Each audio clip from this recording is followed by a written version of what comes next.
Bora dar uma olhada no último resultado da Petrobras, porque aconteceu uma coisa bem curiosa. As ações subiram e a gente logo pensa, legal, o lucro veio forte, mas olha, não foi bem por aí. Vamos tentar decifrar juntos o que o mercado enxergou, que à primeira vista não estava tão claro. E esse é o grande quebra-cabeça. Como é que o mercado comemora um resultado quando o lucro parece assim meio de lado? A resposta, como quase sempre, não está na manchete. Ela está escondida nos detalhes, e são esses detalhes que fazem toda a diferença. Essa reação positiva do mercado é a nossa principal pista. Ela mostra que, para entender o que está rolando de verdade, a gente precisa cavar um pouco mais fundo, e além dos números principais que todo mundo vê. E aqui a gente vê essa contradição em números. Preto no branco, a ação sobe mais de 2%, mas o lucro líquido ajustado, que é o que importa no fim do dia, caiu 2%. Parece que a conta não fecha, né? Mas calma, vamos ver que fecha sim. Ok, vamos começar pelo começo, pelo básico, a receita. Quanto dinheiro entrou no caixa da empresa? É aqui que a história começa a ficar bem mais interessante e, eu diria, um pouco mais complexa. Primeiro ponto, o cenário lá fora não estava ajudando muito. O preço do barril de petróleo Brent, que é o principal produto da Petrobras, caiu bastante, quase 15%. Pela lógica, se o que se vende está mais barato, a receita deveria cair também, certo? Mas aí vem a primeira grande surpresa. A receita não caiu. Pelo contrário, ela subiu. Um pouquinho, 1,4%, mas subiu, chegando a quase 498 bilhões de reais. O mistério só aumenta. Então, vamos pensar. Se a empresa ganhou mais dinheiro vendendo um produto que ficou mais barato, a única explicação que vem à cabeça é que ela deve ter cortado custos de forma brutal para compensar, não é? Vamos checar essa hipótese. Agora a gente entra no coração da operação. É aqui que o jogo realmente vira, porque a resposta para esse nosso mistério estava num lugar que pouca gente estava olhando com atenção. E mais uma reviravolta. Os custos não caíram, eles subiram. O chamado lifting cost, que é o custo para extrair cada barril de petróleo, aumentou um pouquinho. Bom, então a teoria de corte de custos já era. Então, vamos juntar as peças. O preço do produto caiu, o custo para produzir aumentou. Matematicamente, só existe uma única forma da receita ter subido nesse cenário. A empresa vendeu muito mais produto. E aqui está a resposta, 11%. Foi esse o aumento na produção de óleo e gás da Petrobras. É um número gigantesco. A empresa simplesmente botou a máquina para rodar, produziu e vendeu tanto que conseguiu passar por cima da queda de preço e do aumento de custo. Foi uma demonstração de força operacional.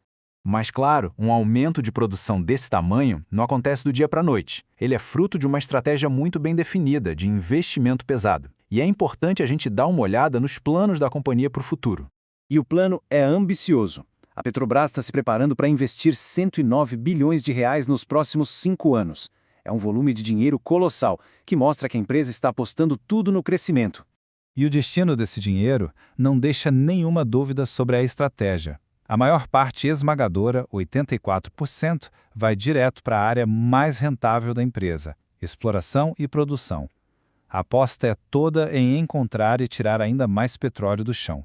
E por trás desse investimento todo, existe uma meta. E que meta? Sair da 6ª posição e se tornar uma das 4 maiores produtoras de petróleo do mundo até 2030. É um objetivo muito ousado. Só que todo esse investimento pesado em crescimento tem um efeito colateral no curto prazo. E esse efeito aparece direto no bolso de quem investe, nos dividendos. Vamos entender essa conexão. Para isso, a gente precisa falar rapidinho sobre o tal do fluxo de caixa livre. De um jeito bem simples, é o dinheiro que sobra para a empresa depois que ela paga todas as contas do dia a dia e faz os investimentos para manter a operação rodando. É desse dinheiro que sobra que saem os dividendos. A lógica aqui é bem direta. Olha só, se a empresa está investindo mais, ou seja, aumentando o seu CAPEX, sobra menos dinheiro no caixa no final das contas. Menos dinheiro no caixa, o tal do fluxo de caixa livre, significa menos dinheiro disponível para distribuir como dividendos, pelo menos por enquanto. E os números comprovam exatamente isso. O fluxo de caixa livre da Petrobras teve uma queda bem expressiva, de 26%. É uma consequência direta dessa decisão estratégica de acelerar os investimentos para crescer lá na frente. Ok, então juntando todas as peças do nosso quebra-cabeça, o que isso tudo significa para quem pensa em investir na empresa? Qual é a foto final que a gente tem? Se a gente usar uma métrica bem comum para avaliar se uma ação está barata ou cara, o famoso índice preço/lucro, A Petrobras parece uma verdadeira barganha. Ela negocia a 6,7 vezes o seu lucro, enquanto outras gigantes do setor, como a Saudi Aramco e a Chevron, negociam a múltiplos muito, mas muito maiores. Mas, como a gente sabe, não existe almoço grátis no mercado financeiro. Se uma ação parece barata demais, geralmente tem um motivo. E o mercado cobra esse desconto da Petrobras por conta dos riscos.